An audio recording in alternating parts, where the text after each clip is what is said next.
Viva! Saudações a todos, graça e paz. Sejam todos bem-vindos a mais um Palavras Cruzadas. Estou aqui reunida com o irmão Marcelo, dou as boas-vindas. Bem-vindos, obrigado. Espero que esteja tudo bem do seu lado. Tudo, graças a Deus. Amém, é importante.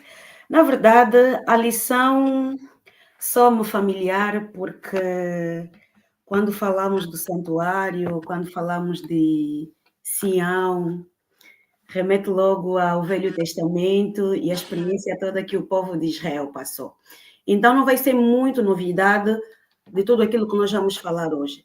Só que numa perspectiva mais ampla, vamos falar de tudo isso relativamente a algumas alusões, alguns símbolos que nos fazem compreender as profecias de Apocalipse, só que dessa vez nós vamos estudar no livro de Salmos.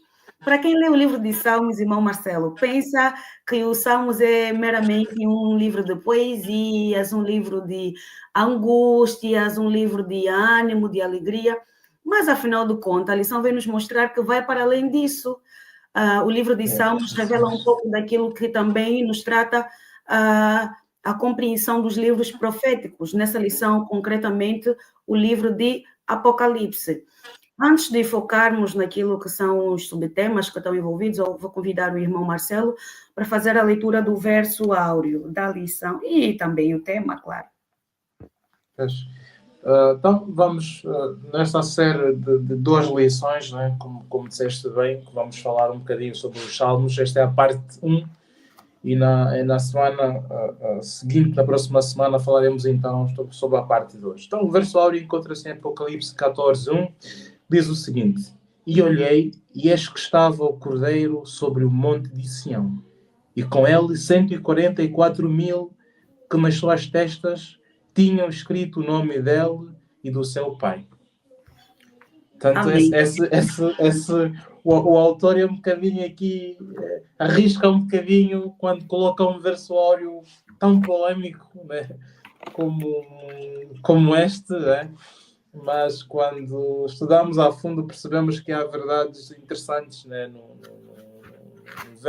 capítulo 14 de Apocalipse e que leva-nos, remete-nos exatamente ao tempo do antigo Israel, né? Porque eu gosto de pensar muito que o homem peca, afasta-se de Deus, mas Deus não para por aí, Deus não fica parado, né? Parece que o homem merecia ser punido e Deus tinha todo o direito de se afastar, mas não fez isso. Ao longo da história vai providenciando formas de estar no meio do seu povo. Exatamente. Né? E o santuário talvez seja a forma mais presente, né? Mais presente que o povo tinha, passo a repetição da presença de Deus. Exatamente. A presença de Deus. E, portanto, aprendemos com os salmos a alegria do povo, as suas tristezas, né? Como é que eles se relacionavam mesmo com o santuário, qual é o significado na vida diária que o santuário tinha para eles. Portanto, é interessante e vamos mais à frente ver também o que é que significa, né? Um bocadinho o que é que o versuário diz, que eles tinham nas suas testas escrito o nome de Deus e o nome de Jesus, né? Falaremos também um bocadinho um bocadinho mais tarde, né? Depois de termos esses conceitos bem firmados, bem resolvidos, que isto não fica só para nós. Né? É importante partilhá-los, que seria talvez a parte mais importante da nossa existência como cristãos. Né?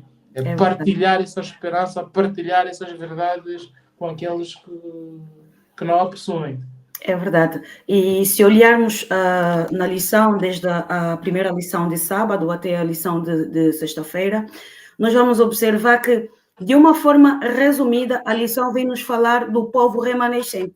O verso áureo vem nos falar um pouco daquilo que é o povo remanescente, que somos nós, todos os adventistas do sétimo dia, todos aqueles fiéis e redimidos ao nome do Senhor e que estão preparados para partilharem a mensagem e darem continuidade, não só partilhar, dar continuidade da mensagem para que outras pessoas também venham se converter.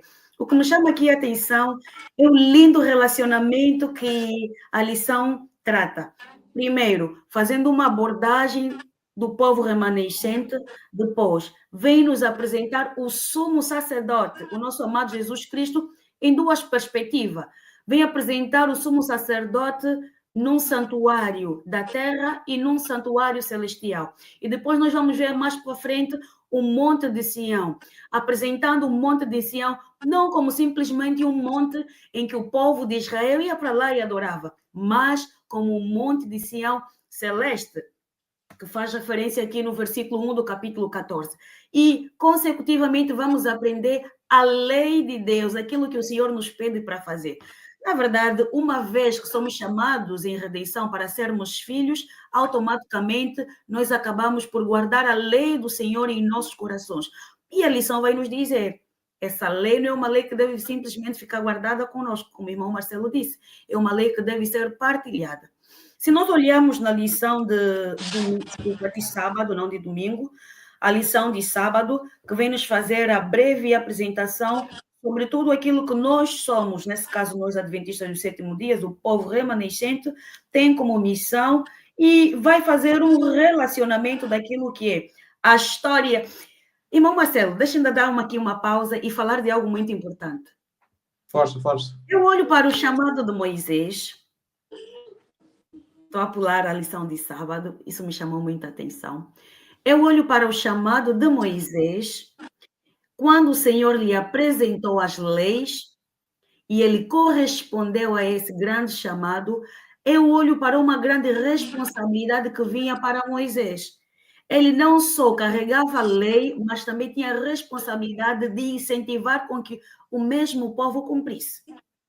E se nós olharmos a tudo isso, nós hoje estamos a representar o povo de Israel na atualidade, porque a mesma missão que outrora foi dada ao povo de Israel, desde o início do chamado de Moisés, a lição como fala, um pouco de Moisés, fala um pouco de Davi.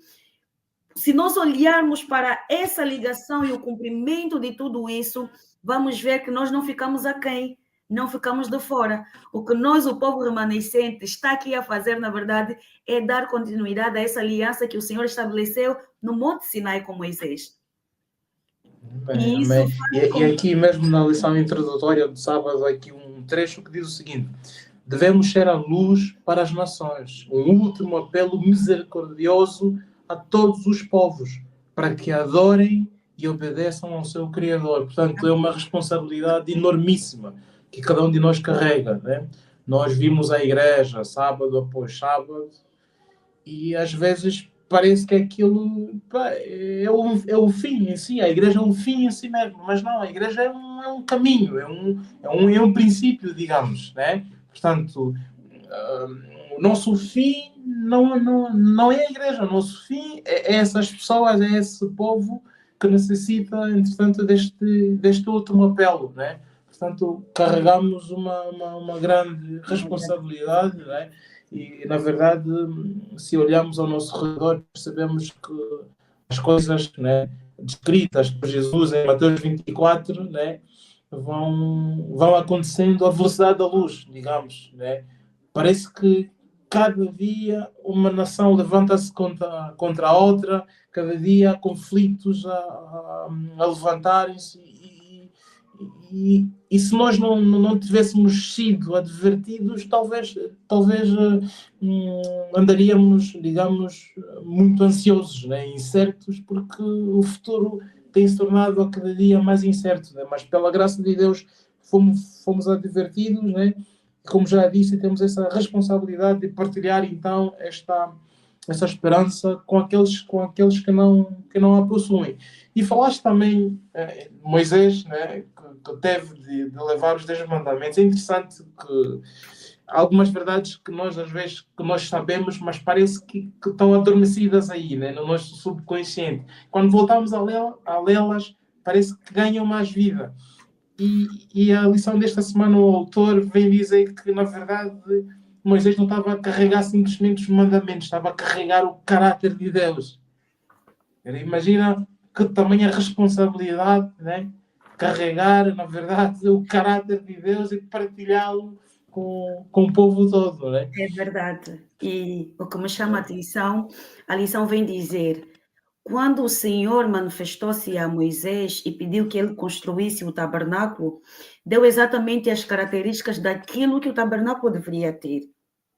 E era um exemplo vivo daquilo que é o santuário lá no céu, o santuário celestial.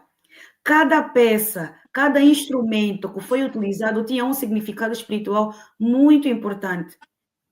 Significa que Moisés não estava a construir um templo para homens, estava a construir um templo para Deus.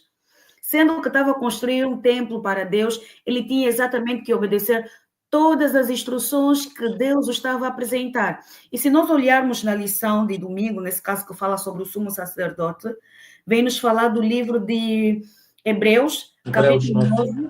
Pode abrir, se faz favor, irmão Marcelo, capítulo 9, e também pode ler do versículo 11 até o 15. Verso 11.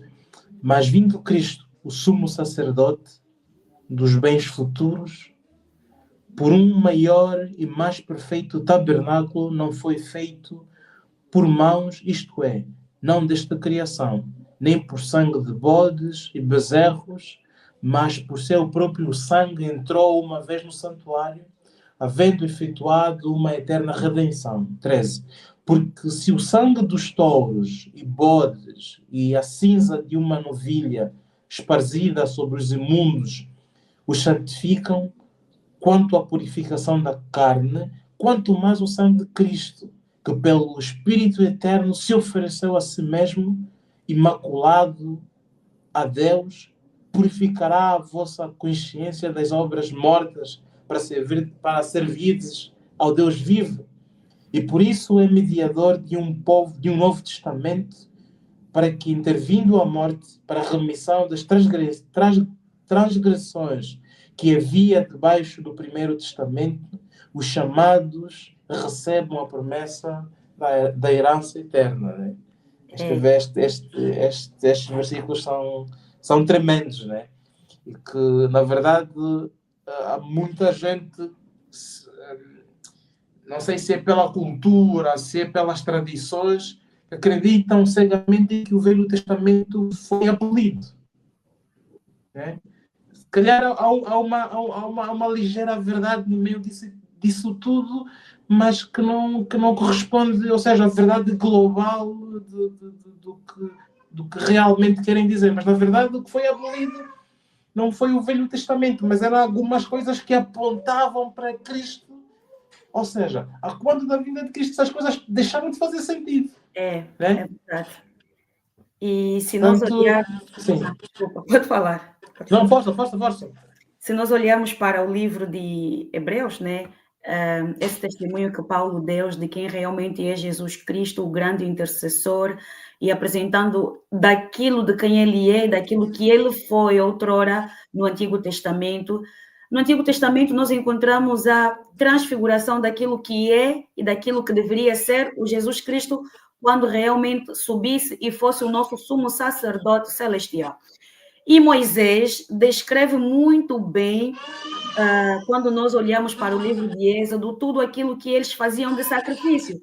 O sacrifício de animais, a purificação dos pecados através do sangue e tudo mais. Era sangue de animal, mas representando tudo aquilo que haveria de acontecer. Vamos falar de uma primeira parte daquilo que seria o ministério de Jesus quando viesse na terra e se apresentasse como sacrifício vivo para que os nossos pecados fossem perdoados. Mas agora, o que me chama a atenção aqui é o relacionamento que surge, então, do livro de Salmos para o livro de Hebreus, representando aquilo que o povo de Israel vivia na época do rei Davi. Vamos ler o livro de Salmos, capítulo 122, e diz o seguinte, toma a palavra. Alegrei-me quando me disseram, vamos à casa do Senhor. Os nossos pés estão dentro das tuas portas, ó Jerusalém. Jerusalém está edificada como uma cidade bem sólida, onde sobem as tribos do Senhor, como testemunho de Israel, para darem graça ao nome do Senhor. Pois ali estão os tronos do juízo, os tronos da casa de Davi. Orai pela paz de Jerusalém, prosperarão aqueles que te amam. Haja paz dentro dos teus muros e prosperidade dentro dos teus palácios. Por causa dos meus irmãos e amigos, direi: haja paz em ti. Por causa da casa do Senhor, nosso Deus, buscarei o teu bem. Amém. Quando eu li o Salmos 122, irmão Marcelo, eu fiquei a me perguntar, o rei Davi escreveu esse salmo em que época? Fui fazendo uma pesquisa, então, e historicamente falando, o rei Davi escreveu o Salmos 122, segundo os historiadores, quando ele leva a Arca da Aliança, quando ele resgata a Arca da Aliança e leva para o seu povo. E aí eles manifestavam a alegria de poderem estar com Deus novamente, de poderem adorar, apesar de não estarem com o tabernáculo, mas eles estavam com a Arca da Aliança naquele momento, então eles manifestavam o quão honroso era poder contemplar novamente a presença de Deus naquele lugar. E a lição vem nos dizer aqui, vislumbramos a forma como Davi se relacionava com o santuário e os seus serviços, e vemos a reação do coração do povo de Deus ao que Messias faria por eles. Então, nós encaramos aqui não apenas um padrão de um santuário, simplesmente por coisas materializadas, mas a representação viva daquilo que é e daquilo que seria a presença de Jesus, sendo o nosso sumo sacerdote, o grande intercessor de todos os redimidos lá junto do nosso Pai, que é o nosso bom Deus. Amém. E é interessante que o povo, ao sacrificar esses animais, ao venerarem, né, ao terem essa reverência diante do santuário, era um ato muito grande de fé, né? Porque, como sabemos, os animais em si não tinham poder para perdoar pecados, né? Portanto, eles, ao sacrificarem, acreditavam, estavam na verdade a ter um ato de fé, ou seja, sacrificavam, mas olhavam, projetavam aquilo para Cristo. Sim. Portanto, se nós tirarmos Cristo da equação, aquilo que o texto que lemos, né, foi Hebreus 9, que os sacrifícios seriam inúteis, né? Na verdade, os sacrifícios eram mais um ato de fé, e é interessante que o povo, sempre que eles saíssem para uma batalha, né, e carregassem a arca, tinham a noção que a vitória era certa, porque tinham a presença de Deus garantida. E já houve episódios em que tentaram ir sem a presença de Deus, foram claramente derrotados, né? Portanto, é impressionante que eles tinham esta noção bem presente de que a arca representava claramente a presença de Deus com eles, ou a presença de Deus no meio deles, né? Exatamente. E vamos agora viajar na lição da segunda-feira que fala sobre no Monte de Sião. Quem estará então no Monte de Sião? Vai nos remeter no livro de Apocalipse, capítulo 14. Eu me identifiquei muito com essa passagem porque representa todos aqueles que se consideram filhos, servos do Senhor, todos aqueles que são os redimidos do Senhor, que Davi depois vai dizer, que são os redimidos do Senhor e que estarão reunidos com Jesus no Monte de Sião. Só que dessa vez nós não estamos a falar do monte localizado em Moriá, estamos a falar exatamente do Monte de Sião celestial, lá no céu, onde os escolhidos estarão com Jesus. Irmão Marcelo, sabe o que é que me chama a atenção na lição? É que nós estamos a falar do santuário, estamos a falar do Monte de Sião, mas representando o próprio povo de Israel, ou seja, representando todos nós. Não vamos falar só concretamente do povo de Israel, mas representando o povo remanescente. Então, todas as vezes que nós olhamos para o livro de Apocalipse, capítulo 14, devemos ter em atenção que estamos a falar do povo escolhido de Deus, de todos aqueles que são redimidos e são chamados não só para viver, mas também para compartilhar a palavra do Senhor. Porque provavelmente, Marcelo, muitos estariam à espera que o livro de Apocalipse, no capítulo 14, versículo 1, descrevesse exatamente conforme muita gente racionaliza. Por que ele não colocou aí povo de Israel? Por que colocou o monte de Sião? Mas nós sabemos de quem se trata realmente o monte de Sião. E nós sabemos de quem se tratavam esses 24, de quem se tratavam esses anciãos, que 144. 144, desculpa, que o livro de Apocalipse diz. Então, Pois. se nós interpretamos dessa maneira, consideramos que, na verdade, estamos a falar de todos nós que somos chamados para ser filhos e filhas de Deus. Pois. E este texto, né, quando é lido assim de uma maneira, de uma forma um tanto quanto superficial, desencadeia aqui algumas confusões, né? E há religiões que baseiam-se muito nesse texto de forma errônea, digamos, né? E eu gosto de pensar se a morte de Cristo só foi suficiente para salvar 144 mil, mais valia continuarmos a sacrificar, né, animais inocentes, né? Portanto, acreditando nisso, estamos a limitar um bocadinho o sacrifício de Cristo, ou seja, o alcance do sacrifício de Cristo. E é interessante que no Salmo 14, né, quando Davi faz uma pergunta, ele parece desesperado. Como então habitará no tabernáculo do Senhor? E parece que é impossível. Depois ele responde: quem morará no teu santo monte? Aquele que anda em sinceridade e pratica a justiça e fala segundo o seu coração. Aquele que não difama, ele vai fazendo uma descrição, né, daqueles que estão aptos para estarem no monte de Sião. Mas quando nós olhamos para nossas vidas, e Davi também clama, parece impossível, Senhor. Então, quem estará em condições, né? Quem estará em condições perfeitas de estar no monte de Sião, no templo de Deus? Né? Parece uma missão impossível, né? Mas o autor tipo, não termina por aí, né? E diz que o sacrifício de Cristo, né, é a única garantia que nós temos, né? É a única certeza que nós temos que estaremos aptos para estarmos no templo de Deus. Né? Exatamente. Se nós olharmos para essa lição, a pergunta do rei Davi, eu não vou dizer que seria uma pergunta retórica, porque o próprio livro de Apocalipse depois também vai dar uma sequência daquilo que Davi poderia ouvir como resposta naquela altura, falando da profecia, daquilo que será no futuro.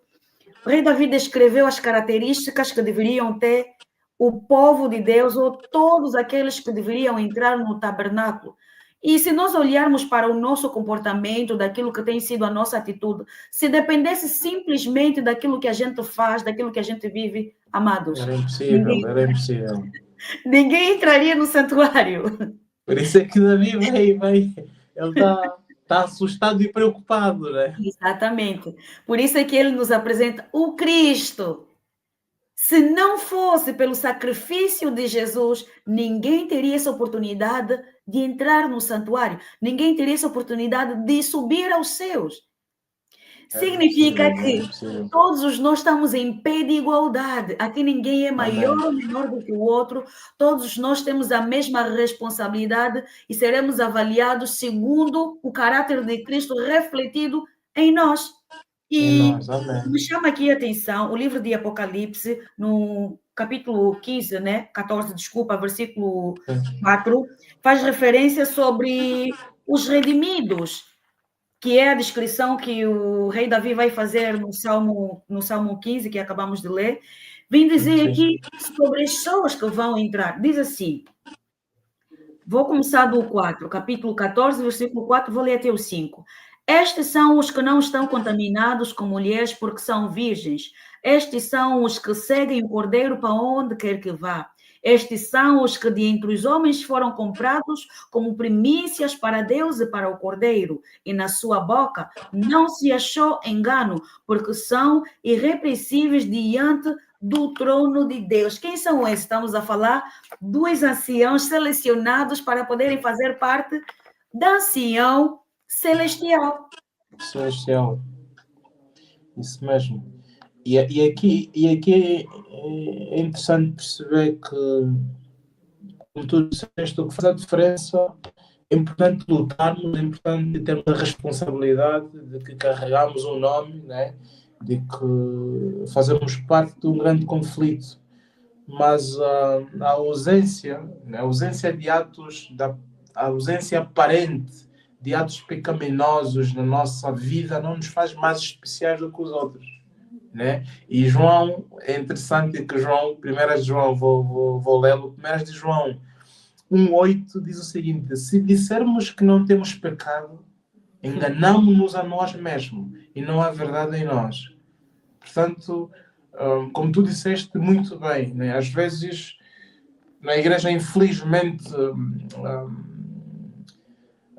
temos lidado com algumas, né, más intenções, né, de alguns irmãos, justamente por isso, porque achamos que quando na nossa vida não há aparentemente há atos pecaminosos, estamos no direito, ou temos o direito de julgar os outros, né? É Ou de verdade. chamar a razão aos outros.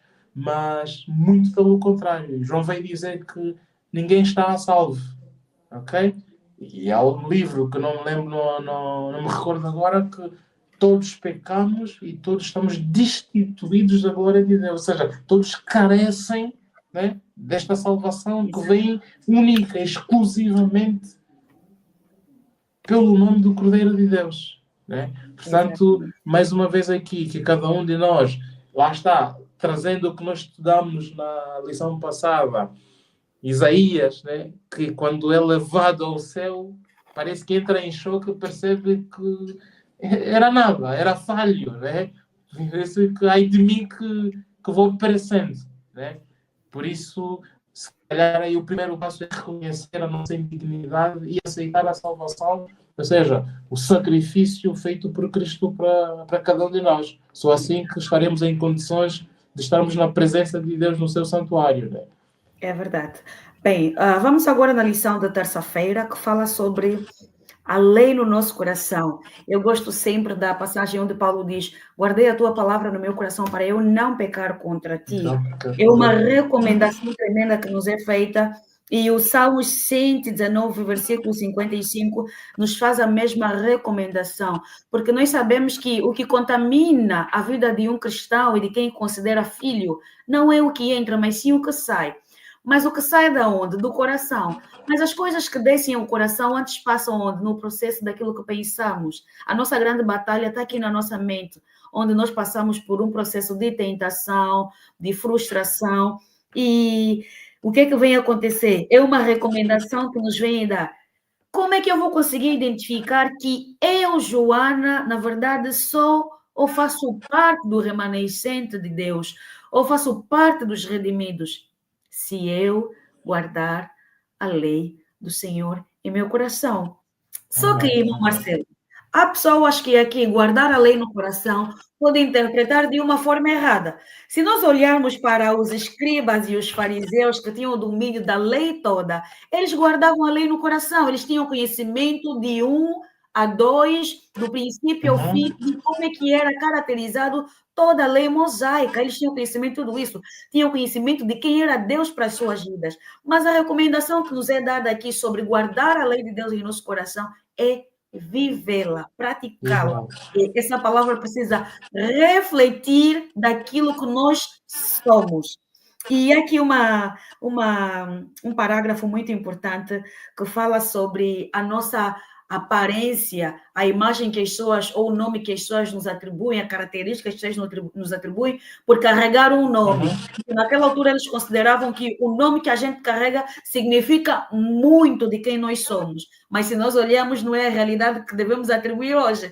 Tem pessoas que até, desculpem pelo que eu vou falar, tem pessoas que até têm nome de Pedro, de João, têm nome de Jesus, mas não refletem o nome que carregam. Mas o que nos vem dizer aqui a lição de terça-feira é que nós devemos carregar o caráter de Cristo em nós, para que a glória dele seja manifesta em nossas vidas e as pessoas possam contemplar a alegria de sermos verdadeiramente filhos. O Salmo 119 fala muito sobre isso. Se nós olharmos para a epígrafe, vai dizer: a excelência da lei do Senhor e a felicidade daqueles que observam. Então, quando eu observo a lei de Deus, não tem como eu ficar triste, não tem como eu me sentir oprimida. E eu não posso fazer aquilo por esforço, eu tenho que fazer aquilo com prazer e amor ao meu Deus, porque só assim eu vou considerar que tudo aquilo que eu vivo na presença de Deus não é um sacrifício vão. Na verdade, muito pelo contrário, é resultado do amor que eu sinto e carrego da parte de Deus. Amém, amém. É interessante que às vezes olhamos para o livro de Apocalipse como se calhar esse ditado vem mesmo daí como um bicho de 7 cabeças, né?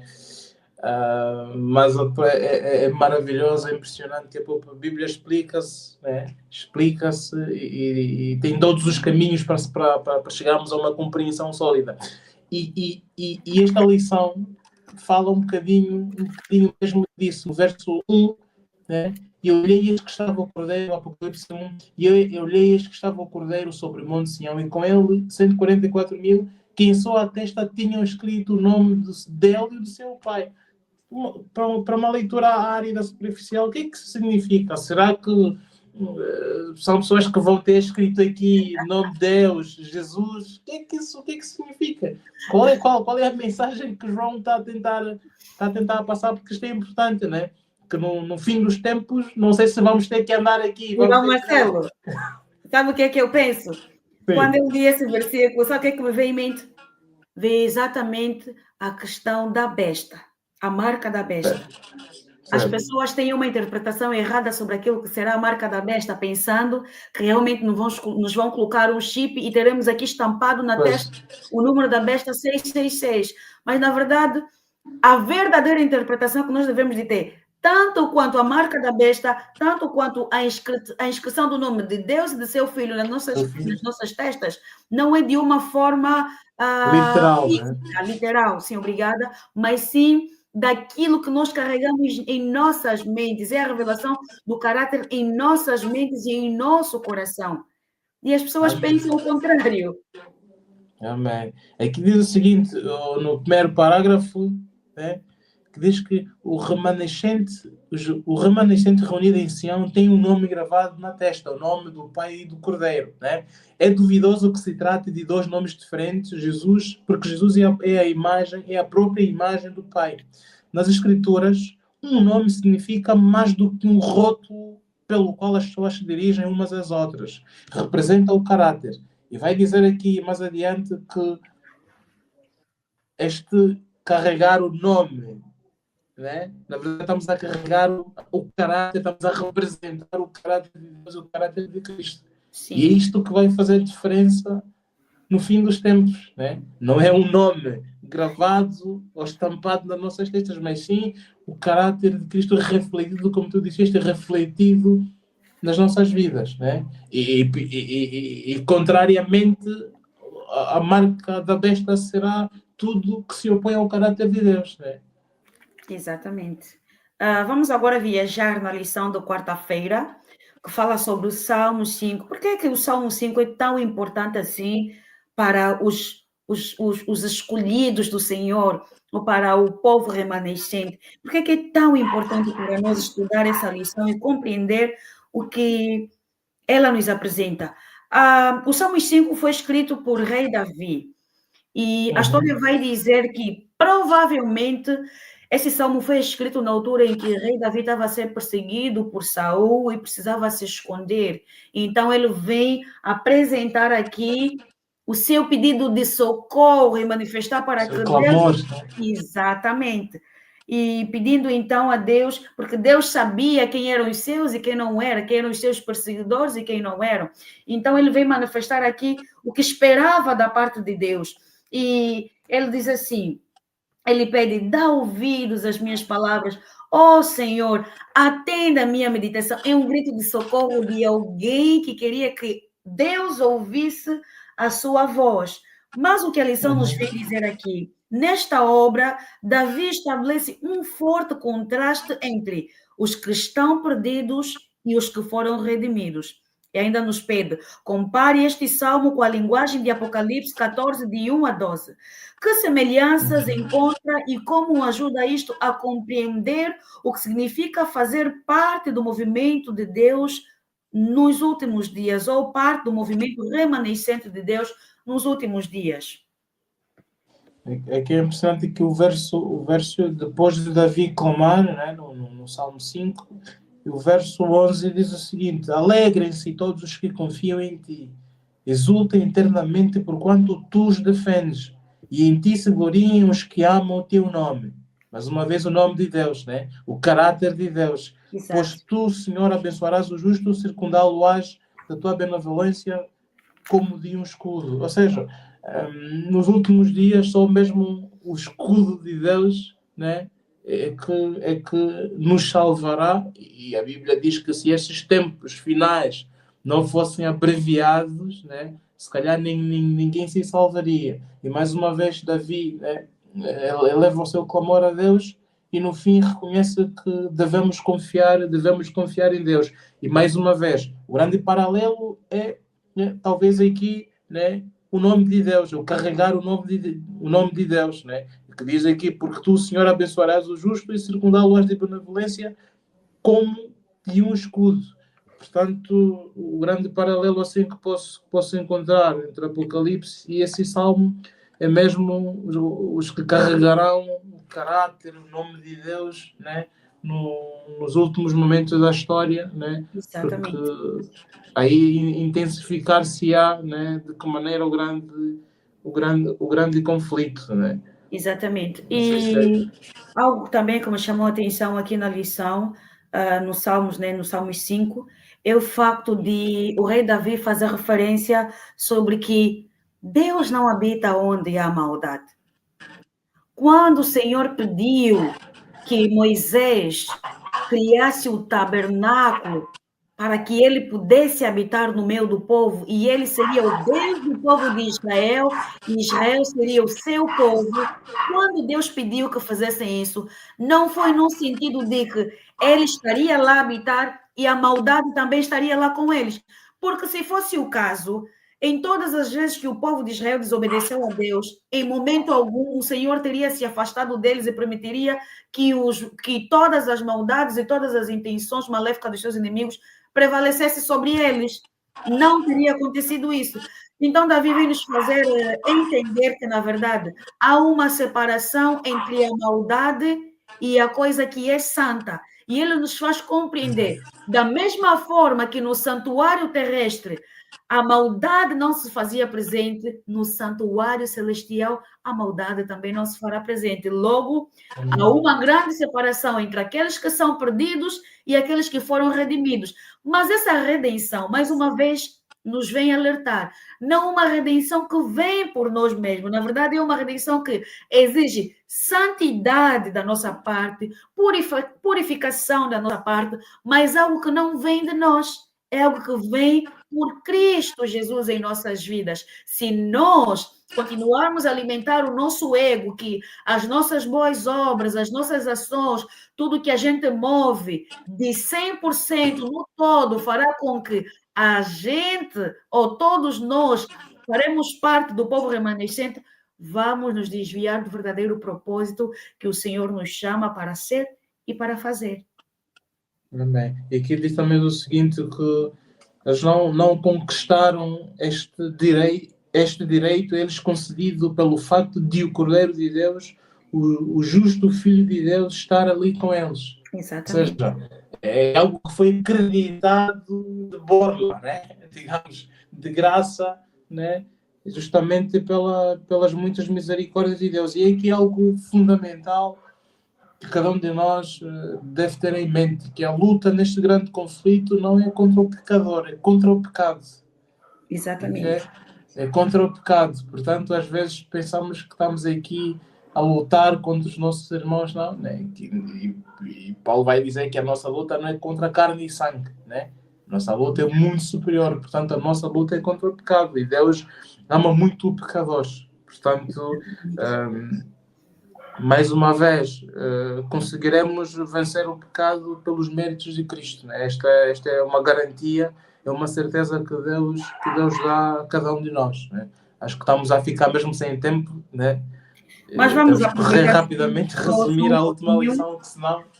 precisamos falar mesmo dessa, precisamos falar da lição de quinta-feira, que é a última, precisamos mesmo fechar, Não, que fala sobre é ensina importantíssimo. aos transgressores o teu caminho. Eu havia dito no início da programação que Moisés, quando aceitou o chamado, quando aceitou a responsabilidade de ser filho, ele não só simplesmente aceitou, mas também uma responsabilidade caía sobre ele, que era de passar a mensagem a todo o povo, testemunhar o poder de Deus que ele carregava para que outras pessoas também pudessem se converter e chegar também perto de Deus. Essa era a responsabilidade do povo de Israel em representação de Moisés. Era fazer com que outros povos olhassem para eles como um testemunho vivo de que o verdadeiro Deus estava presente no meio daquele povo. Se nós olharmos aqui na lição de quinta-feira, que é a última, fala exatamente sobre ensinar os transgressores o caminho ao Senhor. Mas quem vai ensinar? Nesse caso, somos nós, o povo que já conhece a verdade, que tem conhecimento de tudo aquilo que precisamos fazer e seguir para permanecermos fiel a Deus e sermos considerados os redimidos e fazer parte daquele grupo de anciãos que serão levados e estarão presentes com Jesus no Monte de Sião Celestial. E, na verdade, esta talvez seja a lição mais importante. Se nos esquecermos de tudo o que falámos aqui, este é o ponto mais importante de tudo, né? Porque a nossa existência como cristãos, não fará sentido se falharmos nisso, né? Porque, ao fim e ao cabo, somos cristãos, estamos aqui porque Deus confia e confiou, continuará a confiar em nós esta responsabilidade de partilharmos, né, o que sabemos com o nosso próximo. Não precisamos ir até a Ásia, ir até a África pregar a mensagem, mas aplicando os métodos de Cristo, né, conseguiremos alcançar almas para o reino de Deus, resgatar aquelas almas que ainda estão na escuridão, para que quando Deus vier, né, possamos, né, nos regozijar com as almas que por intermédio de Cristo conseguimos alcançá-los, né? Ainda na lição de quinta-feira faz referência a 3 pontos muito importantes, que é sobre a mensagem dos 3 anjos, onde nos chamam para glorificar o Deus Todo-Poderoso, ter temor à sua palavra e pregar o evangelho para todas aquelas pessoas que precisam conhecer. É difícil, muito difícil alguém que não tem guardado a palavra no coração se mostrar disponível para levar o evangelho a outras pessoas. É muito difícil alguém que ainda não teve um encontro com Jesus tomar posse dessa responsabilidade para partilhar a palavra do Senhor. Mas a todos nós que já fomos chamados, fomos transformados pelo sangue do Cordeiro, precisamos ter em atenção que é nossa responsabilidade fazer com que outras pessoas tomem conhecimento de que há um Jesus, há um sumo sacerdote, há um Deus fiel, há um Deus que vai escolher o seu povo e nós precisamos levar a mensagem para que mais pessoas conheçam a vontade de Deus, que na verdade nem é nossa, somos meros Portadores, exatamente portadores também dessa mensagem para que outras pessoas precisam conhecer. Exatamente. E o mesmo Deus, sim, o mesmo Deus não nos deu só a missão, mas prometeu capacitar-nos, né? Exatamente. Como diz mesmo Paulo, que o querer e o efetuar também são dádivas de Deus. É verdade. Portanto, Deus prometeu capacitar-nos. Então, fica aqui o desafio e a responsabilidade que cada um de nós tem no dia a dia, no trabalho, na escola, nas amizades, tentarmos ser essa luz, né? Que Deus nos ajuda. É uma responsabilidade, um desafio muito grande. É verdade. Mas podemos clamar por sabedoria e Deus nos irá conceder. Amém. E de lembrar que o eis-me aqui só será possível na vida de toda aquela pessoa, não só que aceitar o chamado, não, na vida daquela pessoa que primeiro aceitar a Jesus como seu único Senhor e Salvador. E quando aceitar a Jesus como seu único Senhor e Salvador, e entender o verdadeiro chamado que Isaías teve, que ele reconheceu que, sendo pecador, foi perdoado, foi purificado e começou a carregar uma parte de Deus em sua vida. Ele respondeu ao chamado: eis-me aqui. Que todos nós possamos responder a esse chamado e que seja uma responsabilidade nossa, do povo remanescente, partilhar a mensagem do Senhor para que brevemente Jesus Cristo venha buscar a sua igreja. E essa é a lição que nós Amém. apresentamos hoje. Amém. Amém. Só deixar aqui um desafio rápido, breve, que possamos continuar a estudar as lições. E na próxima semana vamos falar, será a parte 2. Portanto, que Deus nos possa abençoar grandemente. Amém. Até já. Até já.